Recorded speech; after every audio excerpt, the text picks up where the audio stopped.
Só isso. Estava tudo planejado pelo meu computador. Estou refazendo aqui meu planejamento, mas vai funcionar.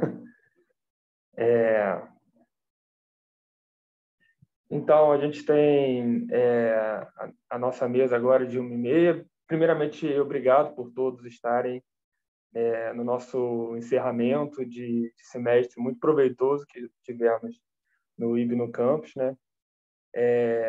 Agora, essa é a segunda mesa do dia, que vai ser sobre o estudo sobre Israel, né? Começou agora 1h30. E os trabalhos, primeiro, da Desirê, os legados da Conferência de Dublin para o Brasil e Israel, dos diferentes perspectivas, e da Ana sobre a israelidade das forças de defesa de Israel até o Yeshua, não sei como é que se fala. É um estudo da carta de Dubir Ayum e a relação entre o servir e o recusar a servir. Dois trabalhos bastante interessantes, que fazer uma pequena bio, né, uma pequena apresentação dos participantes, né? A Desirê é formada em Direito pelas Faculdades Metropolitanas Unidas e advogada, mestre em Direitos Humanos pela PUC de São Paulo e doutoranda em Direito Internacional Público pela PUC São Paulo também. E a Ana é mestranda em História pela UF e é membro do NIED, o Núcleo Interdisciplinar de Estudos Judaicos, desde 2018, que é o núcleo interdisciplinar da UFRJ. E então, cada um vai... além disso, os debatedores vão ser eu, né? Sou prazer a todos, sou o Gabriel Mizrahi. Para quem não me conhece, eu sou um dos coordenadores do projeto IB no Campus, doutorando em Relações Internacionais pela PUC-Rio, e também a Karina, que também é coordenadora, participa do nosso laboratório, e também doutora em Relações Internacionais pelo programa Santiago Dantas, né? Então, isso mesmo. Sabendo. Então, a gente pode começar, né? 15 minutos para a apresentação. A gente vai começar com a Desirê. Então, Desirê, você tem a palavra. Boa tarde. Pessoal, boa tarde. Queria agradecer aí todos e todas pela presença, por me ouvirem aqui. Com certeza vão contribuir bastante. Aceito bastante críticas e sugestões de vocês. Gabriel e Karina já conheci um pouco, são pessoas que são referência para mim nessa área, que eu já acompanhava, né, de um tempo. Então, estamos aqui com esse tema. E assim, agradecer até a oportunidade do IB, né? Vai ser uma oportunidade interessante, porque esse tema que eu vou conversar um pouquinho com vocês hoje é o tema que é objeto da minha pesquisa da tese do doutorado mesmo, né? Eu pretendo, tô no comecinho do doutorado, comecei esse ano, então eu pretendo ir desenvolvendo mesmo esse assunto. Eu tenho aqui um PowerPoint, eu não sei se seria interessante compartilhar a tela, mas eu acho que o pessoal não tem feito, né? Não, pode usar, não tem problema, já está liberado aqui se você quiser compartilhar, como preferir. Até para eu ir acompanhando, mas aí até fica legal o pessoal ir olhando também, né? Então, vamos compartilhar aqui minha tela. Vou compartilhar ele aqui. Pronto, já está aparecendo, né? Sim. Aqui fiz um cara. Então, o tema da pesquisa será sobre os legados, né, da Conferência de Durban para o Brasil e para Israel, e aí eu vi que tem um pouquinho que eu já comecei a pesquisar, desenvolver duas aí perspectivas e vivências diferentes, né, do Brasil e de Israel, uma coisa que me chamou muito a atenção. Me parece que para o Brasil foi algo muito mais positivo, né, e já para Israel tem sido uma coisa mais desafiadora, e essas metas a se aplicar após essa conferência, mas vou conversar um pouquinho melhor, explicar um pouquinho melhor aqui o meu ponto e ver o que vocês pensam sobre isso também, ou se Israel já caminhou alguma coisa, o Brasil ainda tem muito que caminhar também, principalmente nessa questão racial, né, e na luta aí contra o racismo. Mas esse tema, a primeira pessoa que eu ouvi falar sobre esse tema foi o professor Michel German, Então, logo depois que eu terminei o meu mestrado, numa conversa com ele, me veio essa ideia de debater um pouco mais sobre isso, né? Me parece que ele tem pesquisado, desenvolvido essas questões no Brasil, esse tema aqui no Brasil, que são poucas pessoas que têm falado. Até hoje eu vi basicamente só ele, né? Depois vi que o professor Omar Ribeiro também andou desenvolvendo, escrevendo alguma coisa sobre Durban. E tem vários aspectos que dá para a gente conversar sobre a conferência de Durban, né? Aqui um dos vieses que eu escolhi pesquisar é essa questão aí dos legados para o Brasil e para Israel. Então, professor Omar e professor Michel German, também deixo meus agradecimentos aí para eles, principalmente o professor Michel German, que foi a primeira pessoa que eu ouvi falar sobre isso, que a ideia surgiu a partir de uma conversa minha e dele. Então, são professores que são referências para mim também. O problema da pesquisa, ele vai abordar, né, eu penso em abordar os legados, né, que é essa terceira Conferência Mundial contra o Racismo, né, o nome mesmo é Terceira Conferência Mundial contra o Racismo, Discriminação Racial, Xenofobia e Formas Correlatas de Intolerância, que é a Conferência de Durban, né, que foi promovida pela ONU.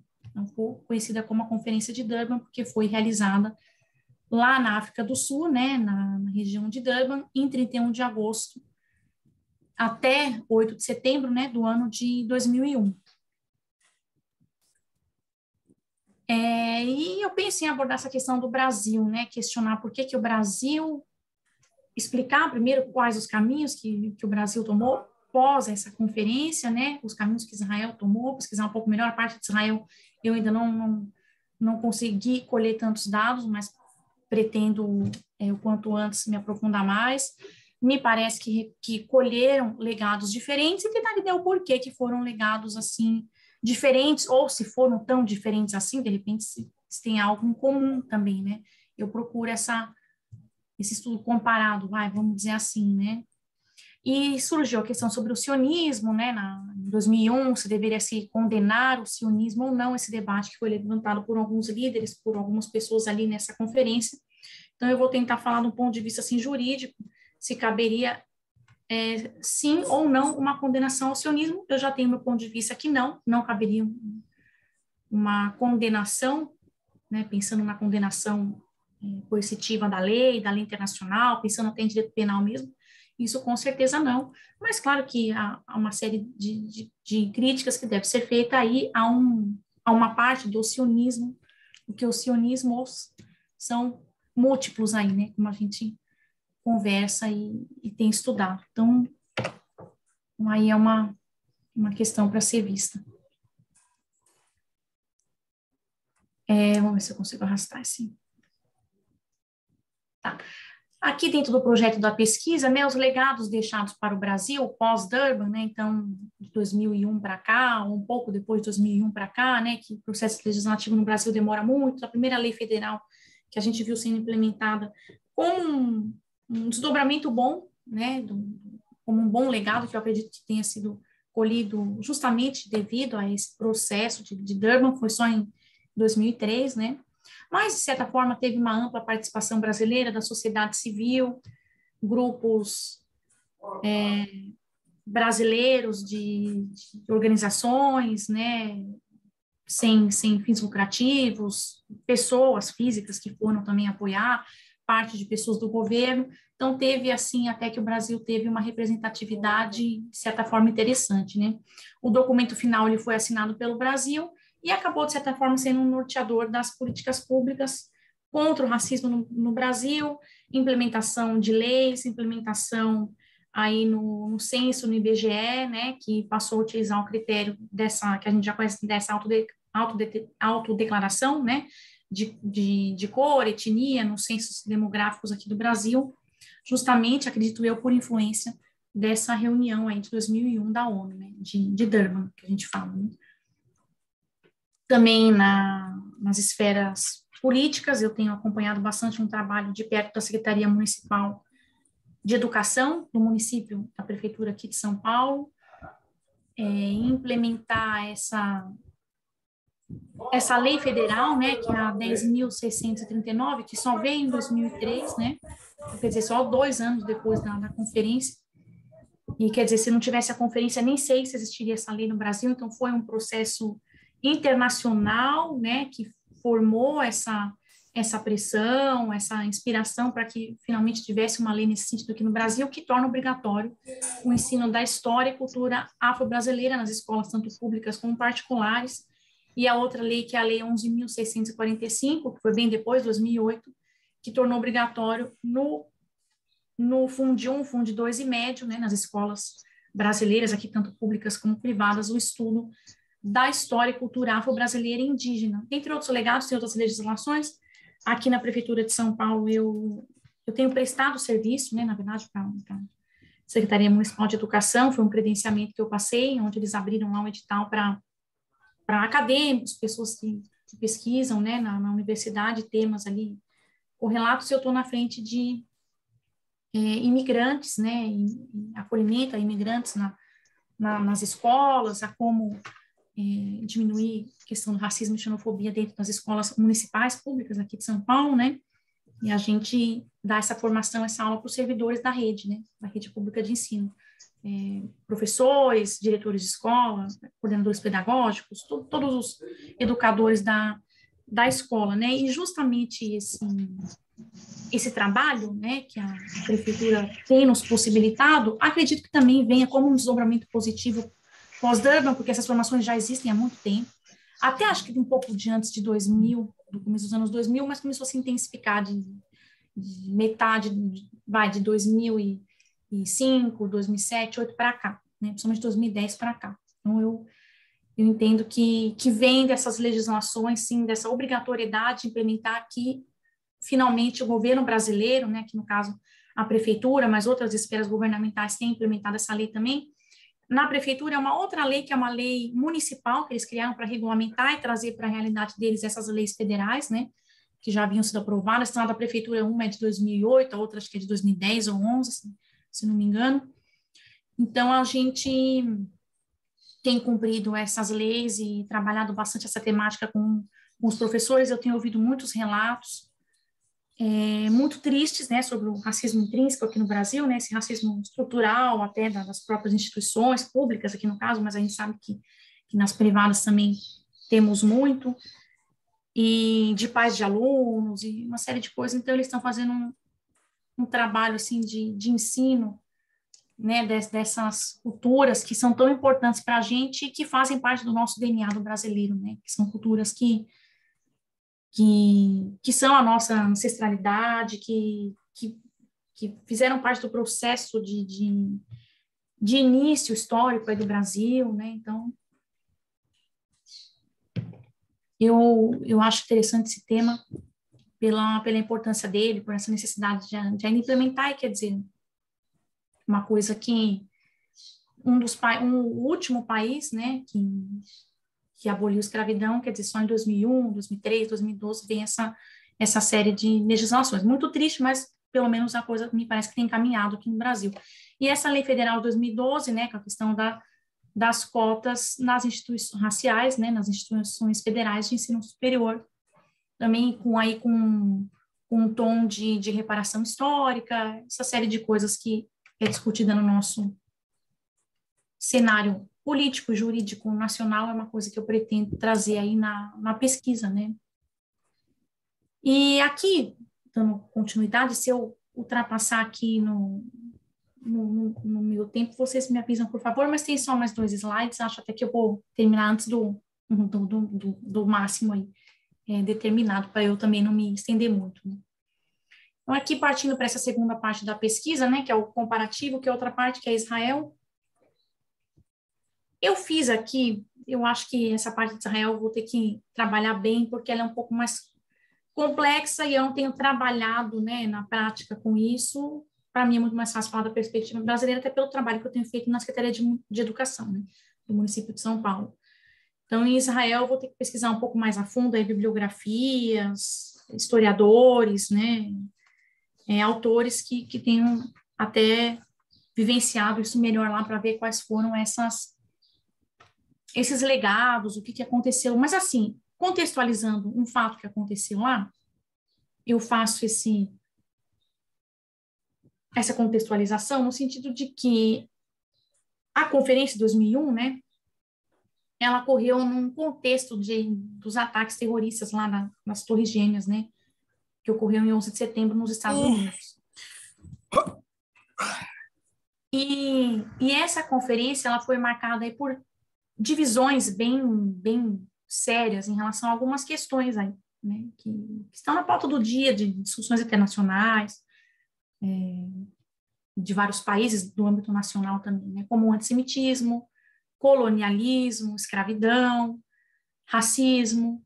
E eu acho que ela aconteceu num contexto bem de choque mesmo entre Ocidente e Oriente. Tem um livro do Jonatas Machado, é um jurista português, e ele tem um livro que ele fala muito sobre o 11 de setembro, que foi uma quebra, assim, né? O antes e depois do 11 de setembro, quem estudava terrorismo, depois do 11 de setembro, começou a mudar um pouquinho os estudos, né, nesse campo do terrorismo. Islamofobia é uma coisa que aumentou bastante, xenofobia, né, para algumas nações aumentou, e ele fala nesse livro que aumentou o choque, né, de diferenças culturais, étnicas que já existia de muitos tempos passados, né, entre o Ocidente e o Oriente. Isso parece que dá uma aflorada nesse problema. Então, como a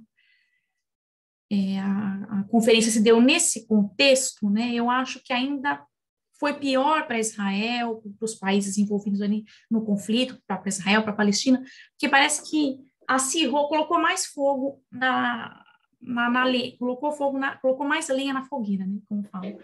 Então, os Estados Unidos e Israel eles se retiraram da conferência, né, um pouquinho antes, em protesto contra o tom da reunião, que surgiu em determinado momento esse assunto, né, que eu falei de incluir as condenações ao sionismo no texto final do documento. Alguns líderes ali, algumas pessoas, não me parece que foi algo assim expressivo, longe de ser unânime, mas é uma questão que se colocou na mesa para discussão, né? E da maneira como foi colocada, Israel sentiu ali como um tom muito hostil e se retirou. E Estados Unidos acabou também entrando nesse processo, nesse choque de Ocidente e Oriente, como fala o autor, né?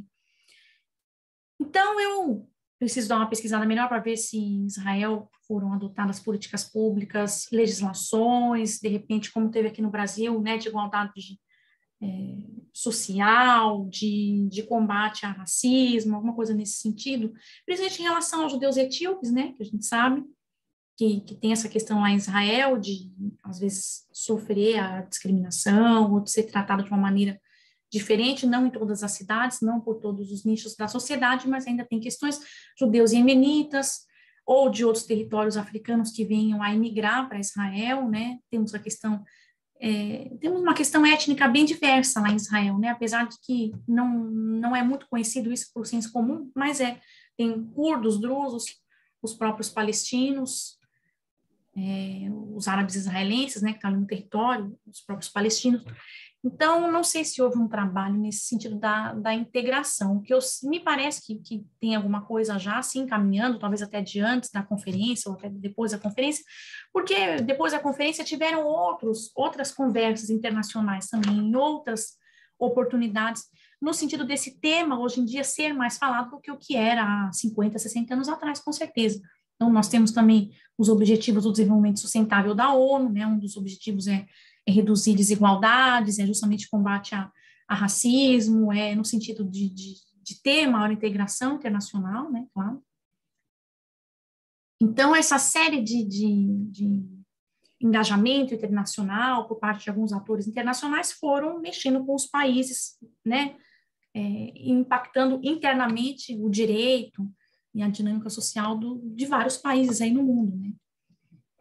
Então, de certa forma, tem alguma coisa, mas a participação teve esse fato, né, histórico dessa participação que foi meio esquisita, que foi meio mal vista, esse tipo de embates aí que teve, né, não sei se o 11 de setembro pode ter impactado, me parece que sim, porque tem essa questão do choque, né, e esse choque entre Ocidente e Oriente me parece que é muito presente ali, em torno do conflito Israel-Palestina, de certa forma, essa questão de terrorismo muito discutida lá em Israel, na Palestina. Então, tem uma série de coisinhas talvez por trás disso que tenha feito essa estreia aí de Israel nessa reunião não ter sido tão positiva como o Brasil, que foram vários setores né, da população, grupos de empoderamento negro, grupos de brasileiros, representando uma série representando povos originários também, inclusive, uma série de participações extremamente relevantes aí no Brasil, e em Israel a gente ainda precisa verificar direitinho se foi só algo não positivo ou se teve alguma coisa também de relevante lá para eles, né?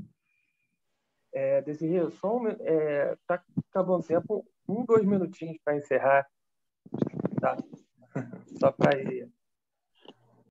Ótimo, bom que você avisou. Deixa eu ver aqui se é isso. É isso aí rapidinho aqui, esse slide e o último, mais para a gente finalizar mesmo. É mais para a gente.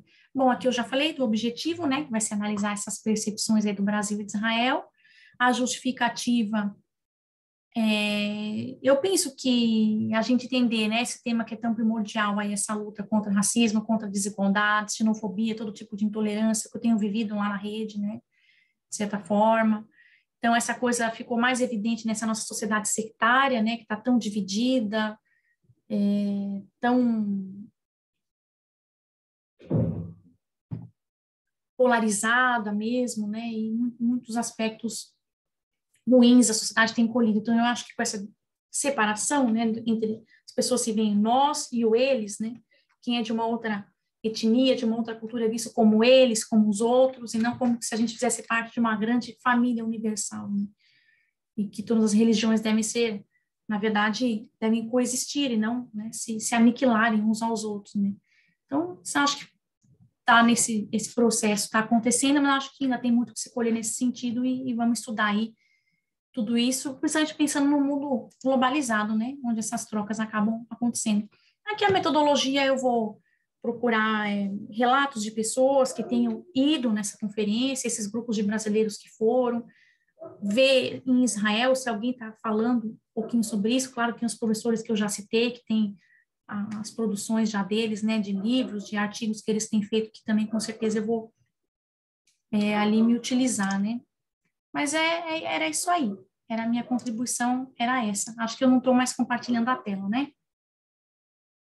Sim, parou. É isso. Obrigada. Agora eu fico aqui à disposição de vocês. Então tá, a gente pode fazer a nossa explanação agora, né, sobre o trabalho da Desirê, e depois a gente entra no da Ana. Pode ser Sim, assim, Karina? pode ser sim. Eu posso começar, Tá né, bom. se for o caso, e aí depois você começa no... Então, Desirê, Mutou, Gabriel. Você clicou ali, mutou som. cliquei 2 vezes, foi mal. Então, eu acho esse tema muito interessante. Eu acho estudar a Conferência de Durban e os legados dela, como você falou, o Omar, o Michel, que eu acho que está assistindo, inclusive, eu acho realmente bastante relevante, e principalmente para os rumos do Brasil, né, do nosso país. Eu só fiquei um pouco confuso. Eu queria fazer 2 comentários principais, assim. O primeiro é em relação, eu acho que eu entendi um pouco isso na sua explanação, sobre a relação, essa relação entre Brasil e Israel na Conferência de Durban. Na verdade, a comparação entre esses dois relações que foram absolutamente diferentes com esse evento. E eu acho que, assim, eu acho um pouco complicado comparar os dois pelo seu trabalho. Eu conheço muito pouco sobre a Conferência de Durban em si, porque, pelo que eu entendi, o legado para o Brasil é um legado interno, né? Você tem um legado muito grande para as políticas de reparação, para leis e para a própria discussão da sociedade dentro do Brasil. Em Israel, você não tem isso, primeiramente porque o Israel se retirou, né, da conferência, então não chegou a fazer essas discussões, meio que serviu apenas ali, eles tentaram se defender e, de alguma maneira, viu que o sionismo ia acabar sendo criminalizado de alguma maneira, e se retiraram. E eu entendi que são duas discussões que são bastante diferentes, né? Primeiro que no Brasil você causou uma discussão que causou um legado interno, e aí a gente não está falando de política externa brasileira, a gente está falando de um legado interno para dentro da sociedade brasileira.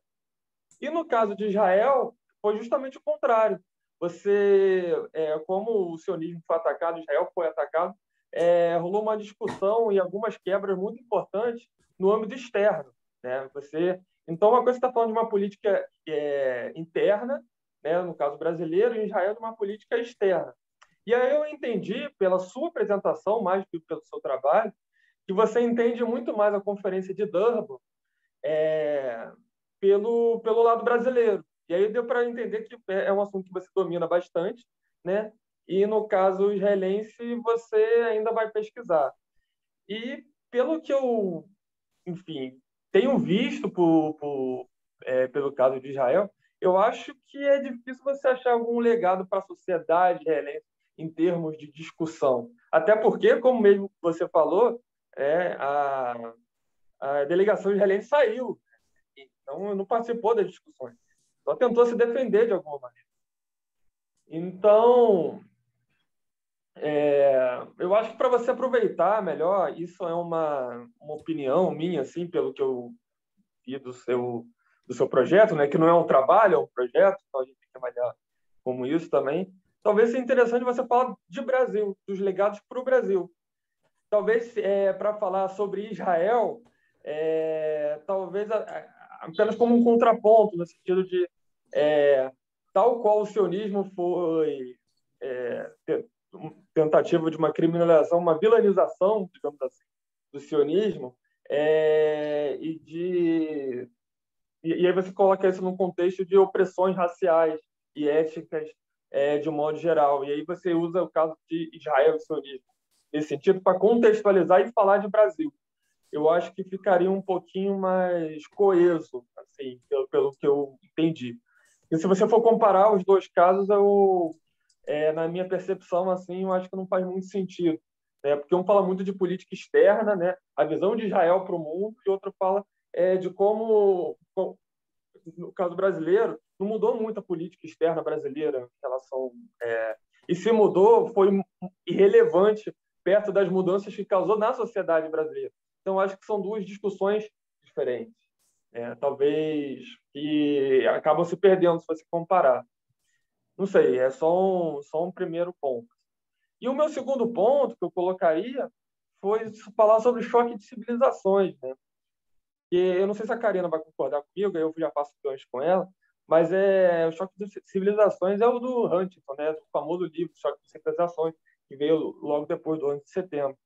E se eu não me engano, assim, pelas minhas leituras e as discussões que eu tive no doutorado, as discussões que eu faço na minha pesquisa de modo geral, me parece que é uma leitura que já é um pouco ultrapassada, no sentido de foi muito contextualizada no 11 de setembro, né? E aí você falar agora em choque de civilizações, principalmente depois que a gente tem, sei lá, a Primavera Árabe e outros contextos gerais de globalização e tal, e crescimento da extrema-direita, por exemplo, talvez seja melhor levar como uma metodologia mais teórica, assim, outro tipo de análise. Não sei se a Karina concorda comigo.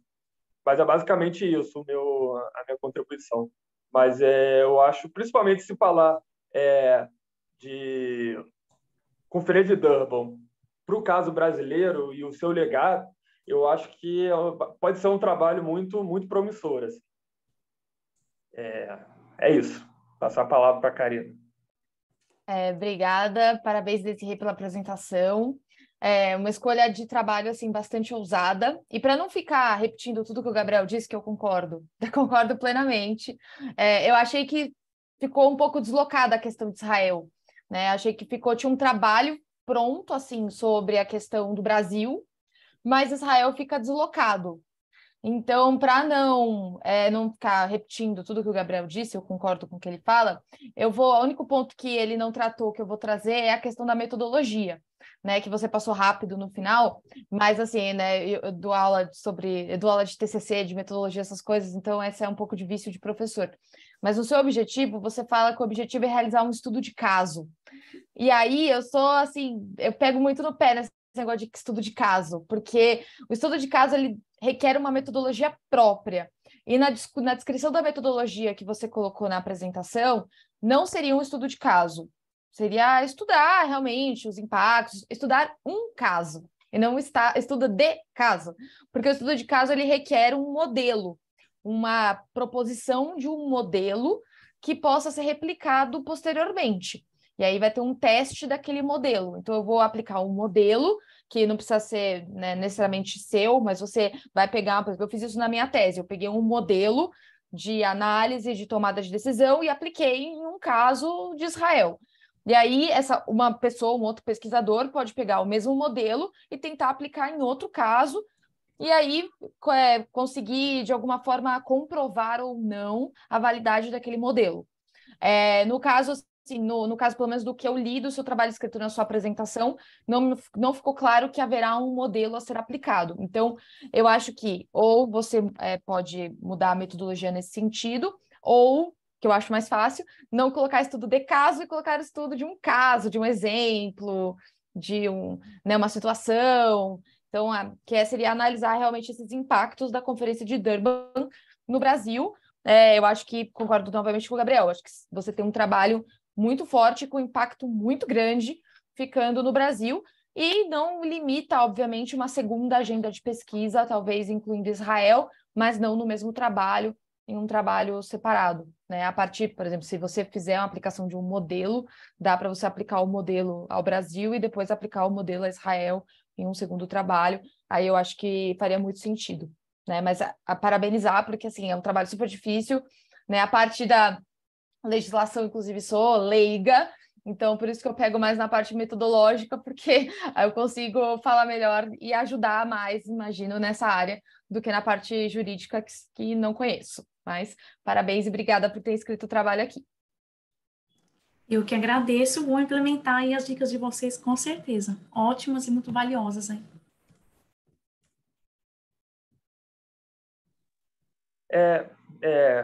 Então, é isso. Obrigado, Desirê, por ter colocado esse trabalho aí.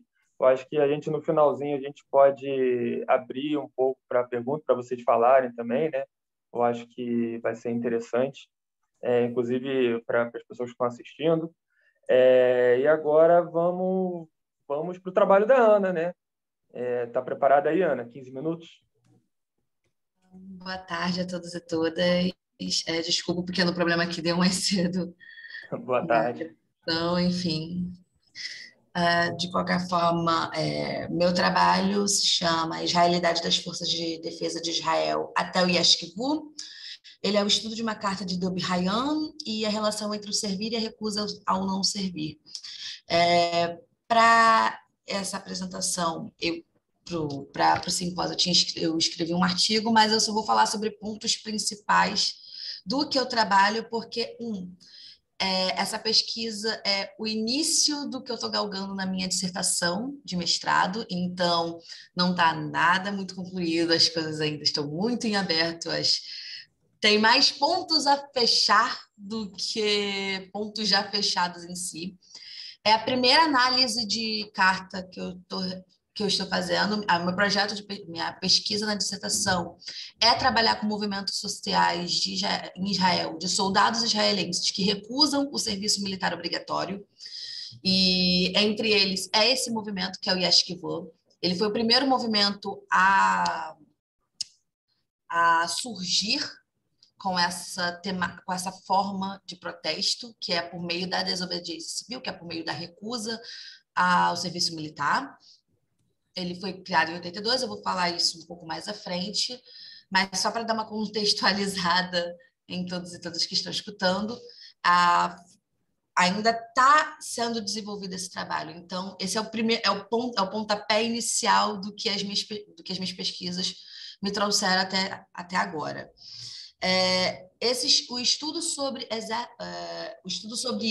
exército israelense, ele começou ele tem um ponto assim crucial na década de 80, autores como a Edna Lomsky-Feder, o Baruch Kimmerlin, o Daniel Benari, o Daniel Maman, são grandes autores que começam a trabalhar com essa perspectiva de trazer uma relação entre entre as forças de defesa de Israel, entre o exército israelense e a sociedade, construir essa ponte entre os dois, esses estudos de pesquisa. O meu objetivo aqui é falar um pouco sobre o que é esse ethos militarista, o que é essa noção de israelidade na construção da identidade israelense, né? Como a importância que há desse ethos militar dentro dessa sociedade. E, em segundo momento, eu vou falar um pouco sobre essa carta, que eu analiso um pouco sobre os Shefzniks, um pouco sobre o Yashkivur em si. Então, assim, no primeiro momento, quando a gente vai falar sobre como a gente vai analisar a construção da democracia israelense, a construção de Israel como um país, nós temos que ficar focados em 2 pontos cruciais na construção dessa identidade em si.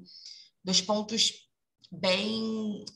2 mitos fundacionais, vamos dizer assim. Os marcos fundacionais. O primeiro, que é a Shoah, que é toda a questão do Holocausto, da diáspora judaica. E, em segundo momento, é a Guerra de Independência de Israel de 1948, que é quando Israel, de fato, ela é fundada. São 2 pontos muito importantes nessa construção do que a Edna Lonsky-Feder ela chama de israelidade, que é a noção de você juntar a nacionalidade, a identidade, junto com o seu território. Então, ela trabalha muito com essa noção, e é algo que eu vou tentar trazer na minha dissertação, é trabalhar cada vez melhor com essa questão da israelidade, como ela se aplica nesse caso.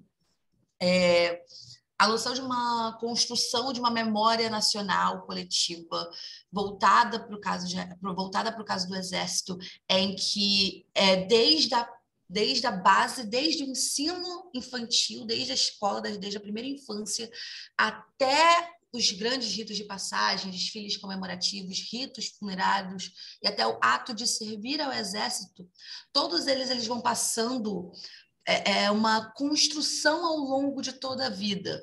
Então, desde a sua primeira infância, você aprende dentro das escolas sobre a diáspora, sobre Masada, sobre a guerra de independência de 48. Você tem uma noção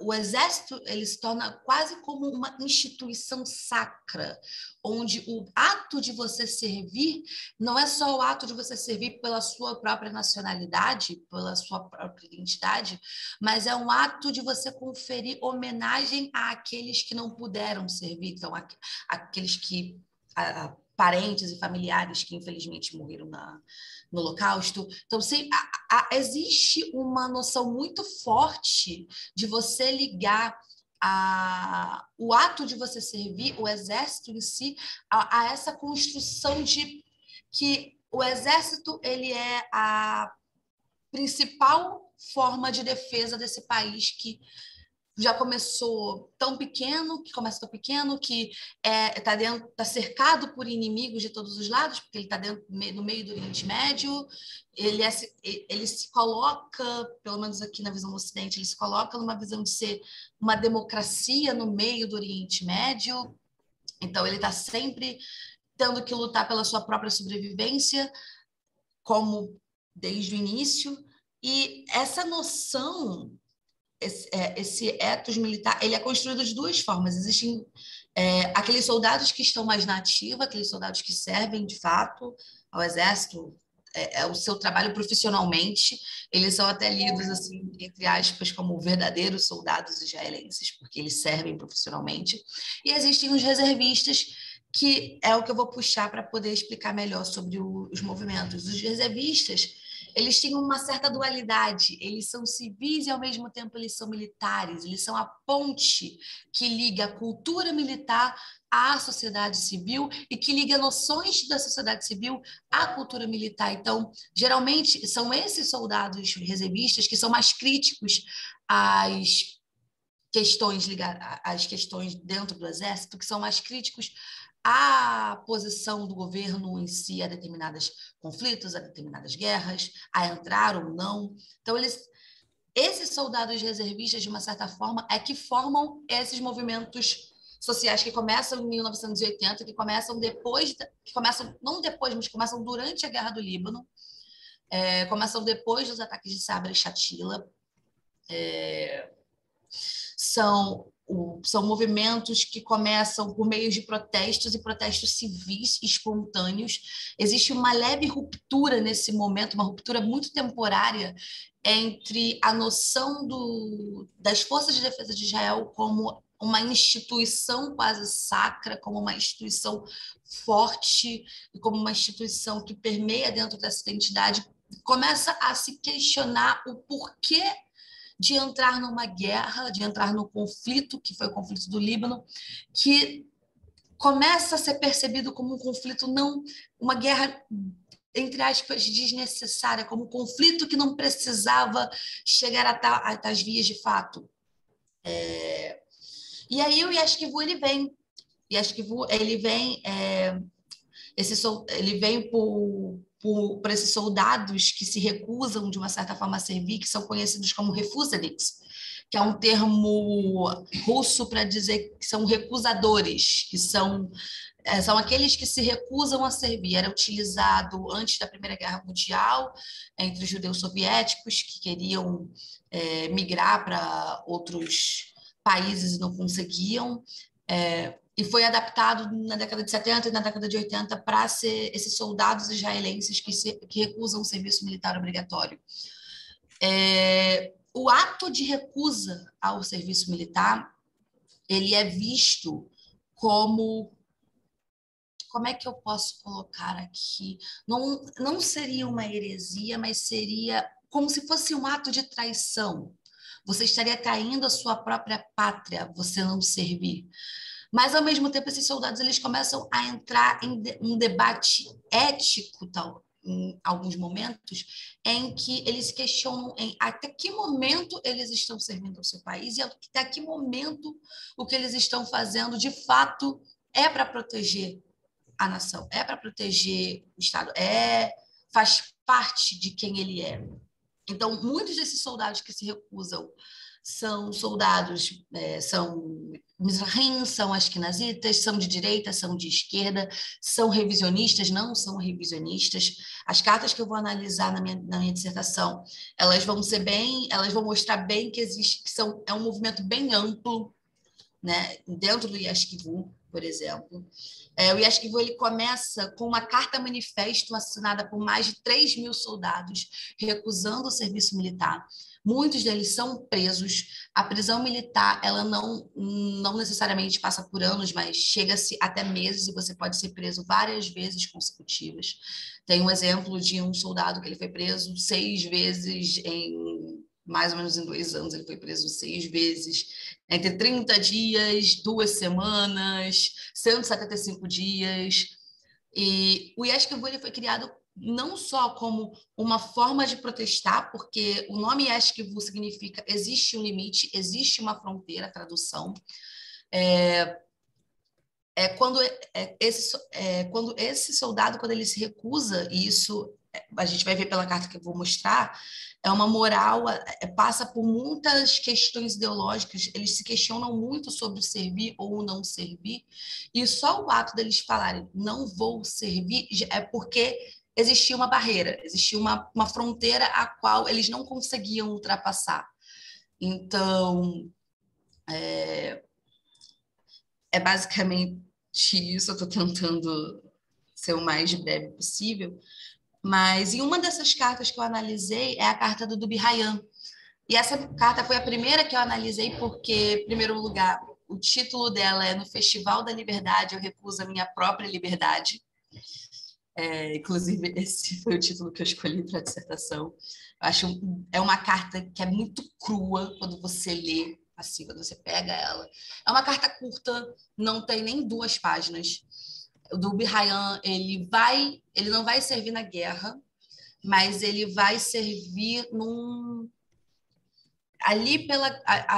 por Gaza. Ele vai para um dos campos de assentamento, ele vai trabalhar como se fosse uma polícia, vamos dizer assim. Uma das formas dos reservistas, quando eles vão servir, eles são mandados para os campos de assentamento para servir como uma espécie de polícia. Assim. Não é uma polícia, mas para monitorar e realizar a segurança. E a carta do Ryan, ela é muito... Como é que eu posso dizer assim? Ela te choca, de uma certa forma. O Ryan, ele fala que quando ele vai servir, quando ele vai ter que servir, ele escutou muito sobre o fato de que soldados israelenses, eles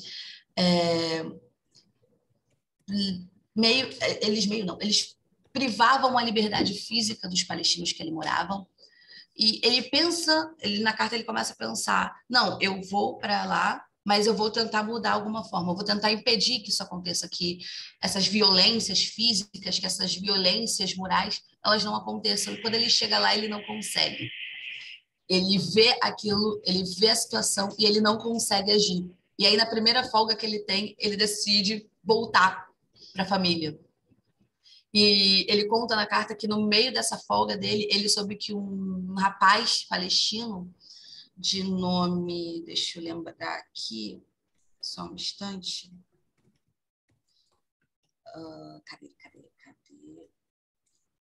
Ele fala o nome dele aqui. Deixa eu só encontrar.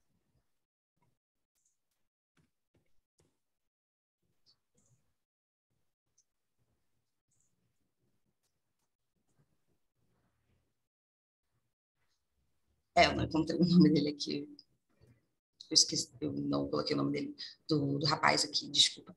Mas, de qualquer forma, nesse povoado que ele vai, que é Jabalia, que fica ali, localizado ali na faixa de Gaza, quando ele volta, quando ele volta, ele soube que uma criança palestina tinha sido morta dentro de um centro de comando das forças de defesa.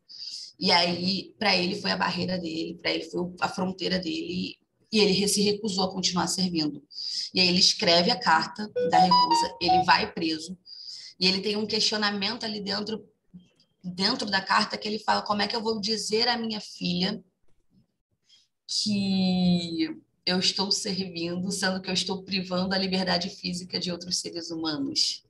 Ele cita Martin Luther King, que ele fala que o ato de se calar é como se ele estivesse sendo privado da liberdade moral dele. Então, existe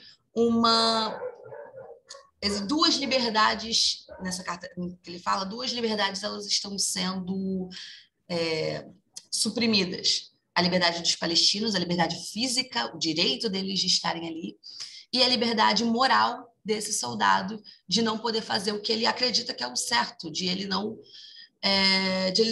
servir, dele não continuar servindo daquela forma. Muitos desses soldados reservistas que vão presos, não é que eles são contra o exército de Israel, não é que eles são contra ao Estado de Israel, mas eles são contra as ações que as forças de defesa, muitas vezes elas empregam. As ações de violência, as ações de restrição, sabe? De restrição de direitos básicos, como de mobilidade, civis. Eles são contra isso. Por isso que o nome é Yashkivu, por isso que o nome existe uma fronteira.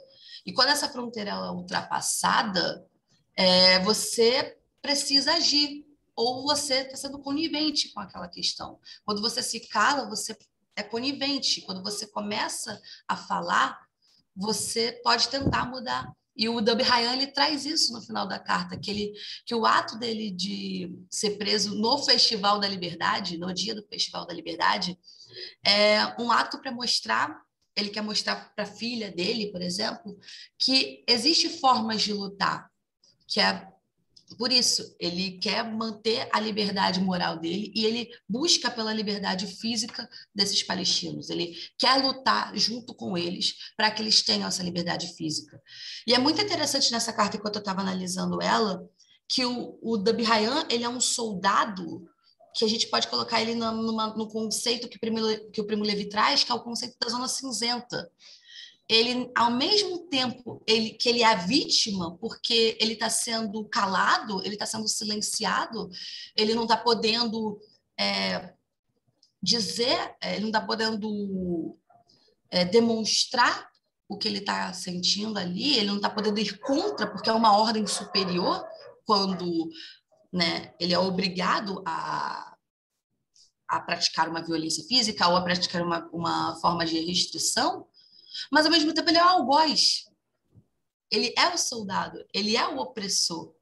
Ele está nessa zona em que ele, ao mesmo tempo, ele é a vítima, mas ele, ao mesmo tempo, ele é o opressor. Então, como é que você lida com isso? Essa é uma das questões que eu vou trazer na minha dissertação. Como esses soldados, eles lidam com essa questão do, ao mesmo tempo, eu sou uma vítima, mas eu também sou o opressor daquilo. Eu também sou o algoz, eu também trago essa questão. A gente pode voltar muito antes, pode voltar, por exemplo, isso é uma das coisas que eu estou analisando agora, por exemplo, um filme que eu analisei na minha monografia e que provavelmente eu vou analisar de novo agora na dissertação, que é o Valsa com Bashir, traz essa noção de, sabe, uma noção do olhar do soldado israelense, dele falando, eu estou me colocando no lugar do opressor que oprimiu os meus parentes em Auschwitz. Então, esse soldado que está agora na faixa de Gaza, na Cisjordânia, esses soldados que se recusam, eles se colocam também nessa posição de eu estou sendo o opressor, sendo que eu vivo dentro de uma sociedade que foi oprimida. Como é que lida com isso? Como é que você lida com essa questão entre o servir e o não servir? Porque se ao mesmo tempo você tem que servir por aquela noção de nacionalidade, de identidade, de israelidade, de pertencimento àquele território e aquele Estado, como é que você se recusa a servir? Até que ponto a sua ética, a sua moralidade, ela fala mais alto do que a sua noção de identidade nacional?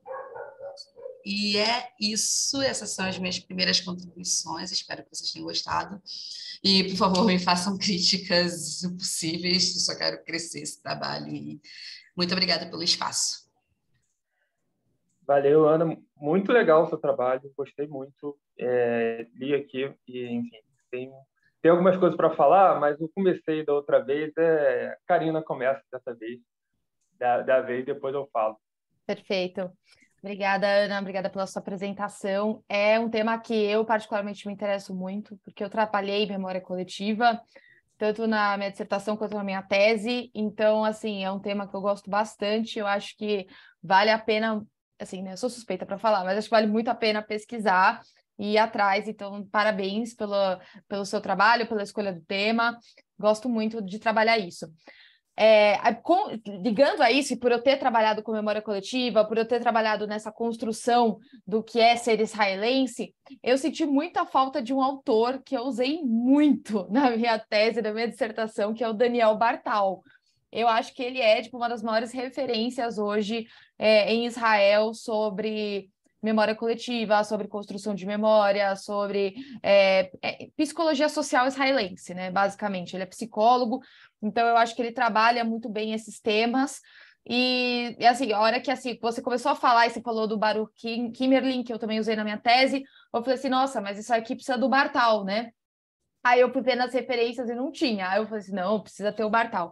E assim, você vai pirar, porque o material dele, ele publica muito, ele é um senhorzinho, já bem idoso, mas ele publica muito, ele tem muita coisa publicada, e é acessível, dá para você achar na internet fácil.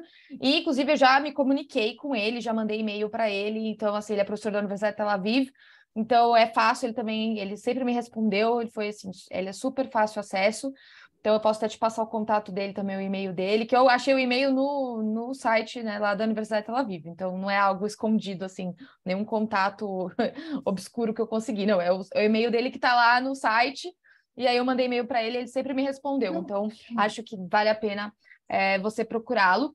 E ele tem muita coisa publicada. Então, assim, desde a parte de educação, então, como a educação israelense acaba levando a uma construção negativa dos palestinos, dos árabes. Então, assim, ele tem muita coisa que fala sobre.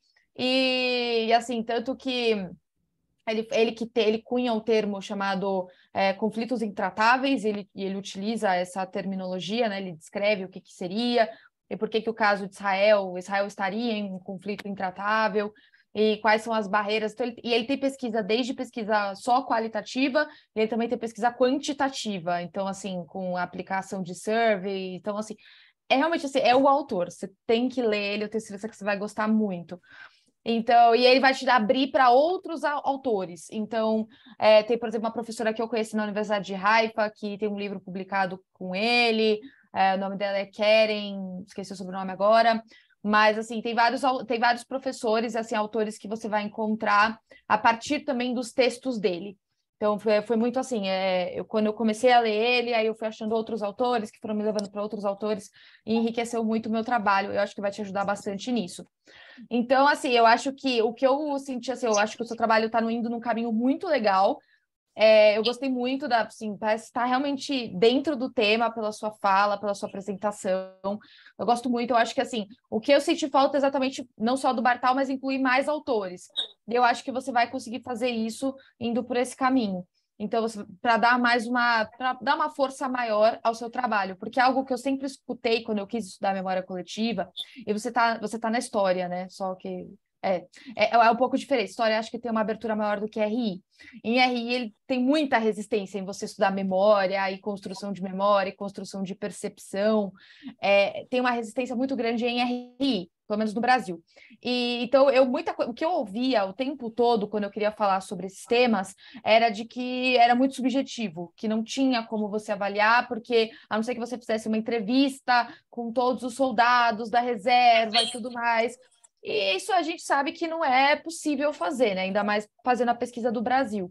E eu também não vejo que é necessário, no sentido que você usa uma carta como, né, o objeto para o estudo da construção de memória. Então, eu não vejo como necessário, né, não é necessário fazer uma pesquisa quantitativa para atingir o objetivo da sua pesquisa que você coloca aqui no arquivo. Então, eu acho que assim, é mais o aumento das fontes, mesmo secundárias, vai te ajudar a se defender desse tipo de argumentação. Você está dizendo, não sou só eu que estou dizendo isso, né? Olha quantos autores pesquisam isso. Então, eu acho que isso só aumenta a fortaleza do seu trabalho. Então, é mais nessa linha mesmo. Quero parabenizar. É muito legal o tema. Quero ver o trabalho pronto. Estou curiosa para ler esse trabalho. E parabéns novamente.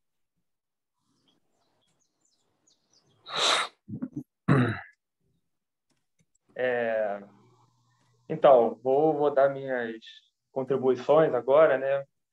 A Karina já falou, enfim, eu também não conheço esse Daniel Bartal, vou inclusive procurar para mim, né? Então, assim, já é uma coisa pessoal. É engraçado, porque eu não sou uma pessoa das artes de modo geral, né? Mas eu não sei, Ana, o quanto você tem ideia do quanto o quanto o filme Valsa com Bashir está no seu trabalho. Porque eu vi esse filme há muitos anos atrás, gostei muito na época, mas assim, esqueci, nunca escrevi nada sobre ele. E aí você falando sobre o seu trabalho, que não tinha nada a ver, você estava falando dos soldados, cara, isso aí é a cara do Valsa com Bashir. Tá na cara.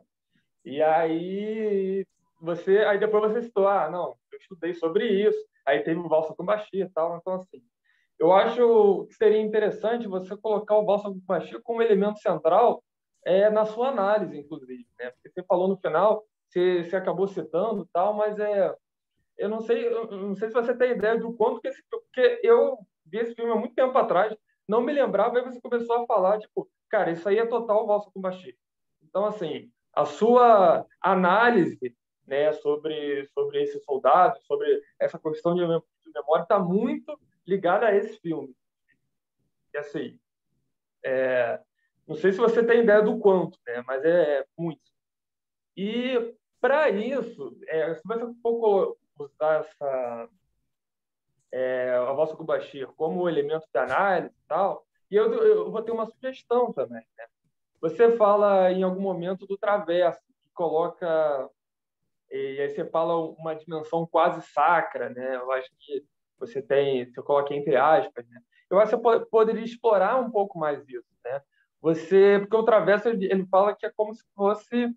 e aí a gente pode pensar nesse sionismo, nesse exército, que, como você diz, está desde a infância, né? Você colocando o exército como garantidor e perpetuador daquelas pessoas ali, como uma religião civil, né? Porque o Traverso ele diz como uma religião civil, né?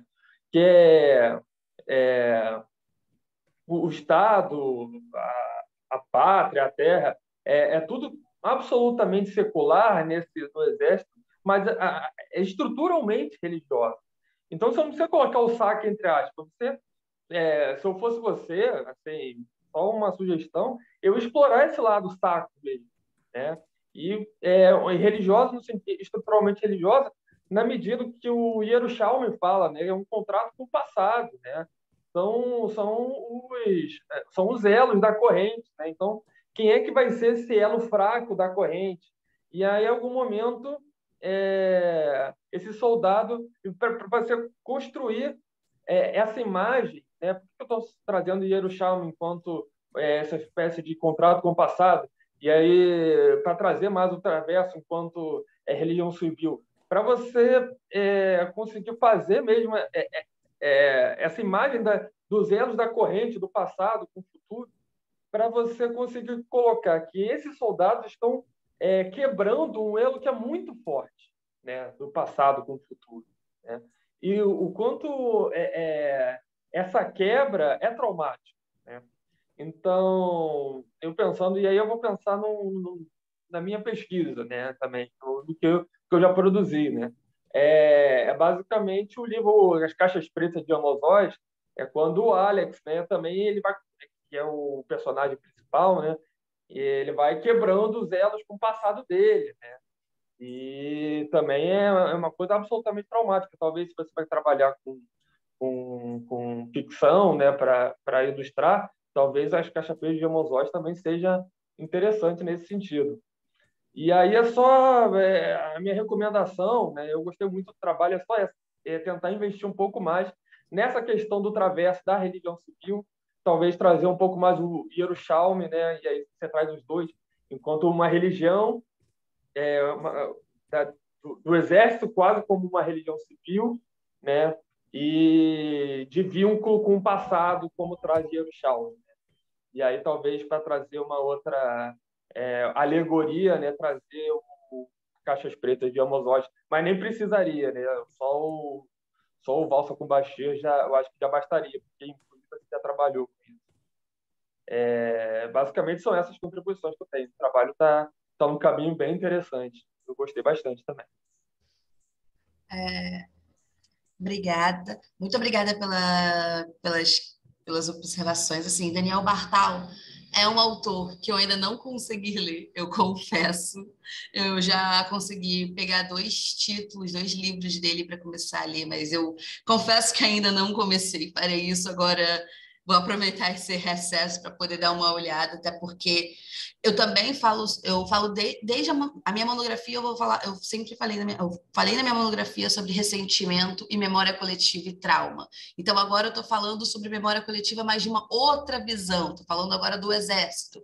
Então, assim, não consegui usar o Bartal na monografia, mas eu pretendo dar uma lida nele, ver o que dá para poder usar, porque eu acho que realmente ele vai conseguir me ajudar. Inclusive, um dos soldados que eu vou analisar, uma das cartas que eu vou analisar é do Isai Meduham, que ele é psicólogo, ele é doutor em psicologia e ele trabalha com a questão de desobediência civil e ele foi um soldado do Yashkivu, ele foi um refusenik. Então, ele também trabalha com isso da memória coletiva. Provavelmente também vou trabalhar com esse autor. Acho que ele, junto com o Bartal, pode me dar uma visão maior ainda do que eu estou escrevendo sobre isso. Sobre o Traverso, Gabriel, é uma questão... Assim, eu não tinha pensado em mexer tanto com a sacralidade do Exército. E o que você me falou já me abriu uma nova porta para poder trabalhar melhor, por exemplo, num segundo capítulo ou num terceiro capítulo. Porque no momento que você foi falando, realmente foi me fazendo muito sentido essa questão da religiosidade, porque a questão dos ritos dentro da sociedade israelense, no foco do exército, são muito fortes. É desde o rito, é desde a comemoração sobre a Massada, é desde a comemoração da Guerra da Independência, sobre o soldado, a idealização do soldado como herói nacional. Então, assim, essa questão da religião civil, eu acho que eu não tinha pensado sobre isso, confesso que eu estava indo para uma questão mais sobre desobediência civil, ia começar a trabalhar agora sobre a questão da desobediência civil, que eu acho que ainda se encaixa, mas isso da religião civil pode ser um contraponto para alguma coisa que eu ainda não tenha visto, mas que faz muito sentido na pesquisa nesse momento. Eu acredito que vai me ajudar bastante. E o Valsa Kumashi, eu trabalhei na monografia, o Michel me falou isso na última reunião que nós tivemos, ele me deu a ideia de voltar a trabalhar com Valsa Kumashi, de trabalhar também com outros 2 filmes, para ter essa noção alegórica, essa noção imagética, para trazer para o meu leitor o que eu estou tentando buscar, o que eu estou tentando trazer na pesquisa. Então, só preciso falar com a Denise Hollenberg, que é minha orientadora lá na UF, para ver se ela também topa. Eu vou levar o que eu estou vendo hoje aqui para a gente poder debater, para poder escrever, e eu estou extremamente ansiosa para mostrar para vocês o que tiver que terminar aqui, porque é uma pesquisa, assim, quanto mais que você vai vendo, mais coisas vão aparecendo, mais noções, assim, várias nuances vão aparecendo, e no momento que está agora vai ser cada vez mais importante ver essa relação cada vez mais intrínseca que existe entre a sociedade e as forças de defesa de Israel. Então, assim, muito obrigada pelas contribuições. Vou até citar mais uma coisa só, se permite um tempinho, porque eu não gosto de ficar indicando o próprio trabalho meu, né? Mas é importante existir um livro que a gente publicou do IB, né? O Gabriel também tem capítulo nesse livro, que a gente publicou em ano passado, 2021, que é um livro do IB no campus. Tem um capítulo meu nesse livro sobre o ethos do conflito Israel-Palestina, e eu uso muito Bartal também, então se você quiser dar uma olhada, não sei se tem em PDF esse livro, eu tenho ele físico, mas eu tenho o capítulo também digital, aí qualquer coisa eu te mando, você pode me pedir. E aí, assim, eu não sei quando que você tem que defender o doutorado? Quanto tempo você tem ainda? Mestrado defendo ano que vem. O mestrado, desculpa, achei que já estava no doutorado, mas vai para o doutorado. Ainda não. É o próximo passo, mas ano que vem já qualifico e já defendo e já entrego. Maravilha, porque eu vou publicar minha tese vai virar um livro agora, eu vou publicar ele no meio do ano que vem, e aí talvez te ajude também de alguma forma, que eu uso muito Bartal, mas tem a minha tese de doutorado, que o livro é basicamente a tese, então você pode dar uma olhada também. O Lucas pediu aqui para fazer uma pergunta, né? Acabei de ver aqui, mas é o Gabriel que está moderando, não sei.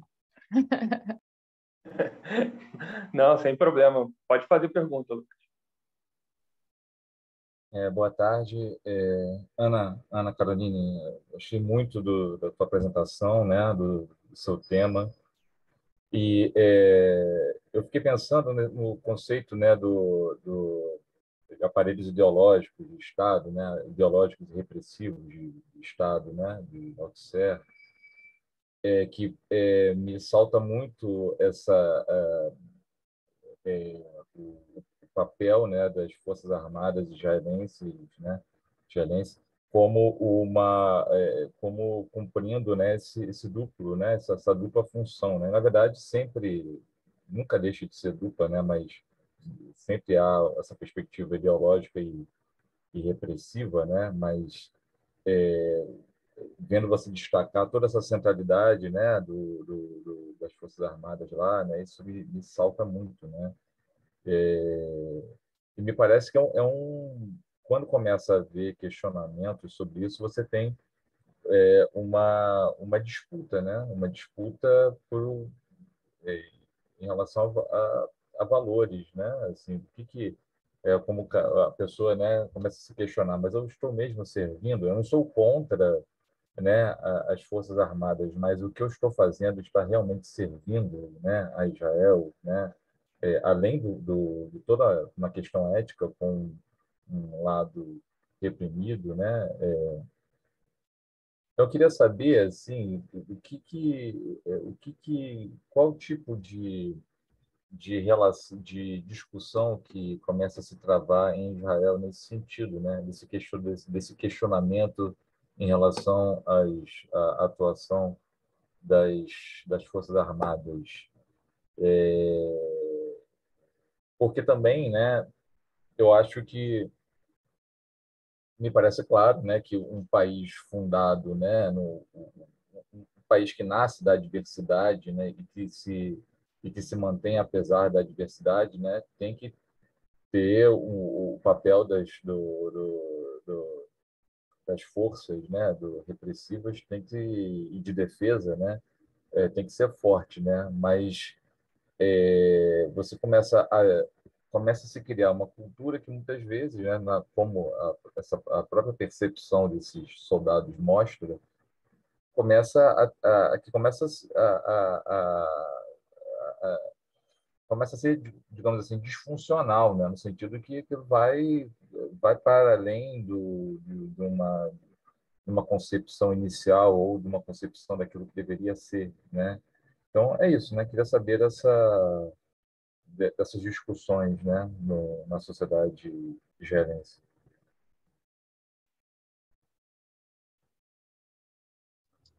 Posso responder? Então, Lucas, obrigada pela pergunta. Muito obrigada mesmo. Você fala sobre questionamentos e disputa de valores. Realmente, o que eu estou começando a ver, pelo menos nas cartas em si, que eu estou começando a fazer análise agora das cartas, é que existe um questionamento a partir do momento em que esses soldados eles vão para o campo de batalha, eles vão para a guerra ou eles vão para os assentamentos. Antes disso, muitos deles não tinham. Alguns deles tinham uma formação, dependendo, por exemplo, se eles vêm de uma família de esquerda, realmente, de uma família de elite de esquerda, geralmente tem essa crítica. Mas, por exemplo, quando tem um caso de um soldado que a família dele é revisionista. Então, ele era da direita israelense, sempre foi a favor do exército de Israel como uma força, assim, era muito bem visto, era essa noção da israelidade, da nacionalidade, da identidade israelense. E quando ele vai para o Líbano, e quando ele vê amigos companheiros dele morrendo, e ele começa a se questionar o que ele está fazendo ali, porque ele não sabe quem ele está matando, ele não sabe quem ele está protegendo, ele não sabe a quem ele está servindo de fato. Então, ele começa a se questionar e ele para no momento que ele começa a ver que dentro do próprio exército existe uma desumanização daquele que não deveria ser desumanizado, porque eles já passaram por isso. O judeu ele já passou por esse processo de ser desumanizado. E ele vê dentro do exército esse mesmo processo de desumanização com os palestinos dentro do Líbano, no território libanês. Então, ele começa a se questionar sobre até que ponto os próprios ensinamentos da família dele ele deveria levar em consideração. E assim, são crises de identidade, são crises ideológicas, são crises de moral e ética que eu coloco, porque é toda a construção de uma vida, toda uma construção de uma identidade, de uma ética que é posta à prova no momento que ele vai para o campo de batalha, no momento que ele vai servir. E quando ele se recusa, muitos acham que é uma fraqueza dele, mas não. Ele, nessa carta, ele fala: eu não estou fugindo, muito pelo contrário. Eu não estou fugindo do problema. Na verdade, eu estou tentando lutar com a forma que eu tenho que lutar. E se a minha forma de lutar é me recusando a servir o exército, enquanto o exército continuar fazendo o que ele está fazendo, enquanto eles continuarem com essas políticas, com essa forma de olhar o mundo, o conflito como um todo, eu não vou servir. Eu prefiro ser preso do que continuar servindo. E ele fala, me coloquem nas linhas pré-1967. Ele pede na carta para ser colocado nas linhas da fronteira antes da Guerra de 67, da Guerra dos 6 Dias. Se for para ele servir, ele quer servir dentro das fronteiras, ele não quer ir para os campos de assentamento. Porque se ele for para os campos de assentamento, ele vai ser preso. E ele diz na carta que ele prefere isso. Ele prefere ser preso do que voltar aos campos de assentamento. Ele prefere isso do que voltar ao Líbano e continuar servindo.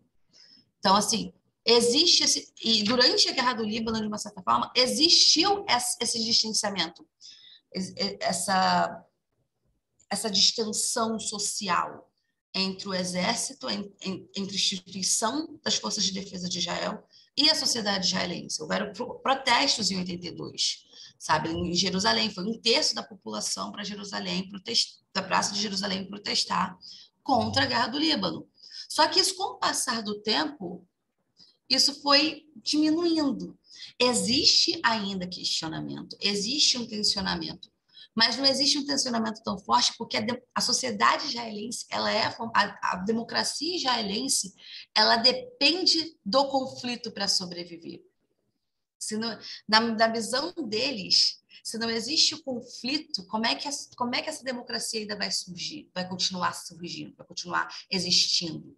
Então, eles precisam sempre estar nessa questão da guerra longa, da guerra em espera, para conseguir manter a democracia. E para isso eles precisam que a sociedade esteja amplamente a favor deles. Então, a todo momento, eles colocam essa questão do conflito, a todo momento surge. Existem momentos de calma, né, da sociedade vivendo, sua rotina e tudo mais, esses momentos de ativa, que é quando eles vão para o conflito, porque eles precisam manter esse tensionamento. Pelo menos o que o Baruch Merlin e a Adila Lomsky-Feder, num livro o Baruch Merlin, ele fala no Ascensão e Declínio da Israelidade, e a Adila Lomsky-Feder, ela fala isso no Militarism and Ethic Questions.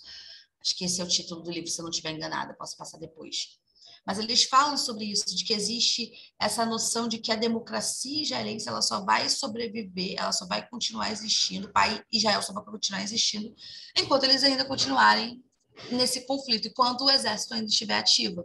Então, não existe hoje em dia tanto questionamento, mas eles ainda existe não é um tensionamento tão forte, não é um tensionamento tão amplo, mas existe esse tensionamento ainda. O Break the Silence, que é um grupo de denúncia, que é um dos grupos mais ativos, eles falam, o Yashkevu, ele está ativo até hoje, ele está ativo politicamente, sabe? Existe o Peace Now, o Shalom, são grupos que estão fazendo essas denúncias e são grupos que estão tentando movimentar a sociedade para fazer esses questionamentos, para manter esses questionamentos cada vez mais ativos e para tentar ver se de dentro eles conseguem mudar alguma coisa, se por meio da educação, por meio da divulgação, por meio de ciclos de palestras, de clubes de leitura, eles conseguem fazer alguma mudança. Mas é o que eu te disse, até o momento das minhas pesquisas, o que elas me mostram existe tensionamento? Existe. Ele só não é tão forte. Porque a noção da instituição exército como uma noção sacra, como uma instituição que é uma das bases da identidade israelense, ela ainda é muito forte. Teve uma ruptura em 82? Teve, mas foi temporária e ela conseguiu ser refeita. Então, assim, eles voltaram mais fortes. Mas esses questionamentos continuam. Então, é um caminho ainda meio desigual, mas que existe esse questionamento sobre as atuações das forças de defesa, mas ele ainda está crescendo, está começando a ter cada vez mais espaço. O Twitter está aí mostrando isso. Se você for ver o Twitter do Break the Silence, eles mostram assim muito. O site deles é recheado de testemunhos, recheados de notícias sobre, mas não é algo tão bem difundido ainda, pelo menos o início que eu estou vendo. Pode ser que pode ser que no final, no mestrado, eu possa te mostrar assim e falar assim, olha, eu estava totalmente errada. Há um tensionamento muito forte, Eu errei tudo que eu disse em dezembro lá do ano passado, então está aqui mostrando que tá aqui eu me ratificando. Mas até o momento é isso. Não sei se eu consegui responder a sua questão, mas foi também o que eu consegui escutar, então espero ter conseguido responder. Gente, eu gostaria muito mais que a gente ficasse aqui mais tempo. Só deu tempo de uma pergunta para a Ana, né? E não deu tempo de nenhuma para a Desirê, então já pedi desculpa para a Desirê. Mas é porque deu 3 horas, então deu a nossa hora de terminar a nossa mesa, né?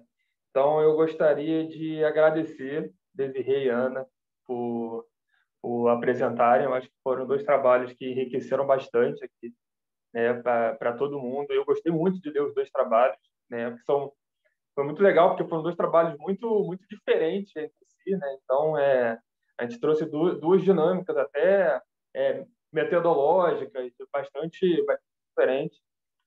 Espero que todos vocês tenham gostado e não se esqueçam que daqui 4 horas tem outra mesa, né? Sim. A nossa última mesa, e depois ainda tem um fechamento, né? Então, fiquem ligados na continuação do evento. Muito obrigado a todos pelo comparecimento, principalmente as duas que apresentaram. E é isso. Até a próxima. Obrigada, pessoal. Até a próxima. Obrigada, gente. Boa tarde. Boa tarde. Obrigada. Boa tarde.